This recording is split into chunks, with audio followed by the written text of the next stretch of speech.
Okay. Good morning, everybody. First of all, thank you for inviting me, for giving a talk, which will be rather intermediate between the topic of today and the topic of yesterday.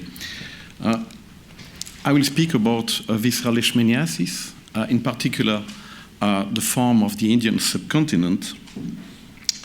Where is the laser? Is this one? Okay. Which, as you know, is considered as an anthroponosis, the transmission from man to man in the villages. What is very important to remind is that besides the clinical case, there is a huge amount, and the majority of the cases are actually asymptomatic. And thus, in such an anthroponotic context, we may expect a strong drug pressure. But this drug pressure will only affect these individuals because the asymptomatics are not treated. Some features of the epidemiology of visceral leishmaniasis in the Indian subcontinent. This is an important slide which shows the periodicity of the epidemics. In the last decades, it has been observed that there is an epidemic every 15 years. Now there is a control program going on in the region, and the number of cases are decreasing. But of course, we have to see what will happen in the long term with this control program, and if there will be no reactivation of the epidemics in 15 years. In terms of treatment, since the first reports on visceral leishmaniasis in the Indian subcontinent, which are from 1824, you can see here the evolution of the chemotherapy. During nearly 1 century, this disease was treated with something else than antimonials, because it was not known that it was leishmaniasis. It was considered as, I saw in some papers, quinine-resistant malaria in the region. So we can assume that there has been a strong quinine pressure on this population of parasites during this period. It's only in 1918 that trivalent antimonials were introduced, quickly replaced by pentavalent antimonials because of the toxicity. And you see how long this drug has been used. This population of parasite has been undergoing a very strong drug pressure. And some of you might know this picture, which shows the dramatic decrease in the efficacy of antimonial in the Indian subcontinent from 80 to the end of the 90s, where in some regions of India, up to 70% of the patients were not answering anymore to antimonial treatment. And in the frame of EU-funded research consortium, we try to understand the dynamics of emergence of drug resistance in that region. And we did a lot of activities, but I will only focus today on the molecular activities we did to study the population of the parasites. And when we started the project some years ago, we were facing a major limitation, was the lack of resolution of the molecular tools for genotyping the parasites. This is a picture of multilocus microsatellite tree, which is microsats are normally the method which is the most resolutive for tracking clones. And you see here in this tree this group of parasites which are labeled in red. These are resistant to antimonial, blue, sensitive. It was impossible to discriminate them. That's how doing molecular epidemiology, phylogenetic studies in such a context. So we had to switch to another methodology. And thus, therefore, we switched to whole genome sequencing. At that time was the beginning of the revolution of a decrease in the cost of sequencing, making it available for our purpose. So we analyzed about 200 clinical isolates, all very well documented, essentially from Nepal and India. We had also a few isolates from Bangladesh. And here are the results. First of all, I would like to situate this population of Leishmania Donovani in a global context. So look at this as a low-resolution tree of the diversity. You have here Leishmanian phantom, the one you find in the Mediterranean basin, Donovani from East Africa, and here you have the Indian subcontinent population. In the red dot, you see a gathering of the majority of the isolates, so this fits with the picture showed by microsats. But we were surprised to discover a population of parasites in hilly districts in Nepal that we call for the fun Yeti. I'm Belgian, sorry for this. And these Yeti parasites are very, very different from the one of the lowlands, and actually they are very close or an intermediate with the one of East Africa. Anyway, as you can see, within this core population in red, we have very low variability. Look, we have only 2,000 viable sites on a genome of about 30 megabases. It's really nothing. So this fits really with a very homogeneous population, probably a very young population. Then let's zoom in this red dot. So now we look only at the population from the lowlands of the Indian subcontinent. And here you see the good news is that with whole genome sequencing, we can see a structure in that population. It's not anymore a flat line like we had with the microsats, and we can identify a series of populations. We did some simulation to try to date our population, and this brought interesting results. The origin of the lowland population is estimated around 1850. This fits perfectly with the first report of epidemics in the region, according to the literature.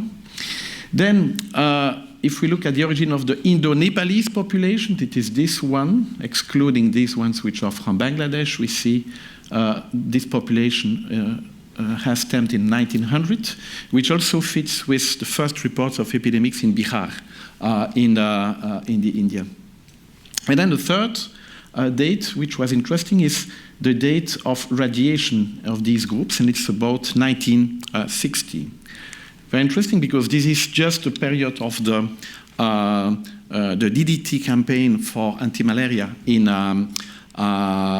the region, and probably this caused a bottleneck. And when the campaign was stopped, the parasites could diverge and bring this modern population.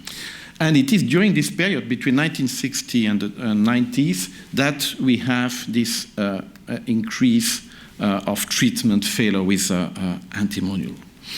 So that was at level of sequence diversity. What was very striking is that besides a very low diversity at SNP level, we had a huge diversity at structural level, with major change in the ploidy of the chromosomes. This parasite is really amplifying its chromosomes in a rather dramatic way. And also something else which was already reported before, it's the capacity to produce episomes. And episomes are labeled, shown here. Thus you have, this is a region of the chromosome, you have 2 direct repeats flanking, let's say, 3 genes, and under the right pressure, you have recombination, and you have like kind of plasmids which are generated. And this is a very clever system that the parasite has developed to amplify genes which could be of importance to survive. What is striking is that the genome of Leishmania is full of boxes like that, flanked by repeats. So it has the capacity to amplify many of these, what I call emergency boxes. And this is really something we have to think when we think about drug design. This is really a very clever parasite which has strong adaptive skills. Then, if we put the drug resistance and antimonial resistance in the story,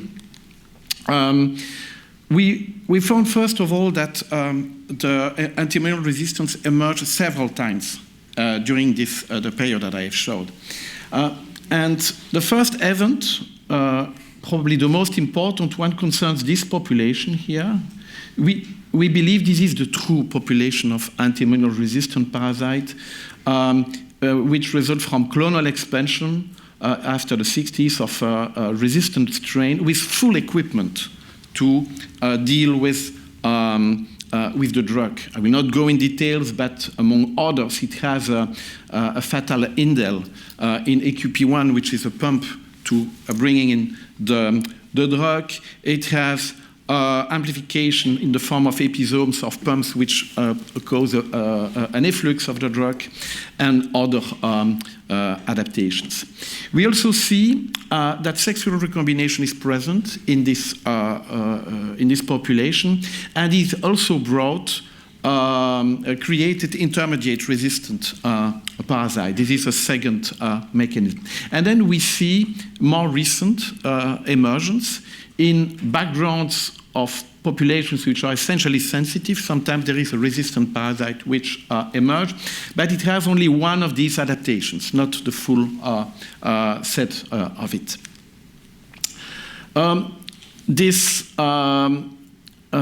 Different populations we can now identify are associated with different epidemiological features, like this one, IC1, this is the Yeti one I mentioned. There is a very high miltefosine failure rate in this population. This has to be followed. IC5, this is the one I mentioned. There is, we believe this is the real resistant one, characterized by very high virulence. These are the most virulent parasites we have found there. And here are the features of the other groups. To conclude, my take-home messages are the following. First, the population of Donovani from the Indian subcontinent is very different from the African ones. This was already mentioned yesterday by Simon Croft. We have a very young population in the lowlands, but part of the history of VL in India is also probably older, and I refer here to these Yeti strains which are in the hills.